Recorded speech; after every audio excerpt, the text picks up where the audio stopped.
This week's mail call letter is from First Lieutenant Michael H. Fisch to his parent. Fisch was a pilot with the 490th Bombing Group and the 851st Bombing Squadron. He completed 35 missions with the 8th Air Force. August 22nd, 1944. Dear folks, seems funny how far apart we are in time. I just now finished a letter from you in which you mentioned my last trip to London. That was 3 weeks ago, and I have just now come back from another trip to the city. London is in shambles compared to my last visit. Those damn bombs have really cleared things out. The Mayfair, where I stayed last time, was hit while I was there this time. Luckily, I was staying at the Piccadilly Hotel. What an eerie noise it is to hear the put, put, put overhead, and then an ominous silence. Time stands still until the blast is heard. Then we breathe a sigh of relief and goes about his business. At least those who aren't where the blast was go about their business. I walk down streets filled with giant splinters and plate glass, block upon block of them. The shops continue in their business with their wares open to the rain and the wind until glass can be replaced, only to be knocked down later. There is no safe area. They bomb any place, a church, school, or nightclub, but life goes on about the same. And the poor dumb Yanks, like me, spend our lives in the center of the active forefront. But I have fun, and as long as we stay away from the high floors, there isn't much danger. London at night is a jumbled mess of noise, blackness, drunkenness, and humanity. The blackout is complete, and no one can tell where they at. I searched for my hotel for an hour, and I was never more than 2 blocks from it. The boys from America, England, and Canada, Poland, France, and Timbuktu are all in search of fun. Fun to make up for the weeks or months of battle strain. I went to a dance put on by a lady somebody or other yesterday and met a couple of interesting characters. One was a Spanish girl from Madrid who left Spain when Franco took over.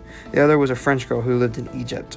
I ate dinner with them and really got the lowdown on my geography and picked up a pessimistic viewpoint on world affairs. They both told me things about the English that I can't print due to censorship rules, but they hate the British, and I am afraid countries like France, Egypt, and India will be far from content with a peace made by England. World politics are really complex, and certainly someone must be dissatisfied no matter what. But the world is trusting of the United States to right all wrongs, and you know that we will be not able to help much. This world will never again see a peaceful period unless we enter into some sort of League of Nations and hold out strong against countries like the selfish English, and I can't see us standing strong enough with the present administration.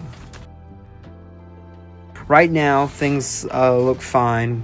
We are victorious on all fronts, and soon I hope we can be home. But I want to stay there, and I'm worried. But there's nothing I can do, so I will fight my little corner of the war and ride in the victory caravan.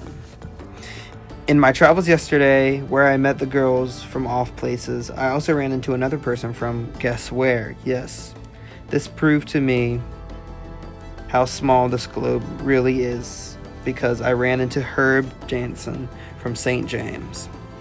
He was in the same bar I was, and we had a good old chin fest. Hadn't seen him since Boise a year ago, so I wonder, and East meets West, and Fairmount meets St. James, and all in all, I did have fun, and now I'm ready to see my old Minnesota home again. As to requests, I just put in a standing order for any sort of food you can ship. We have snacks here, and every little bit helps. Just show them this letter anytime. I think it will work. I'll put a note at the bottom to cover all cases.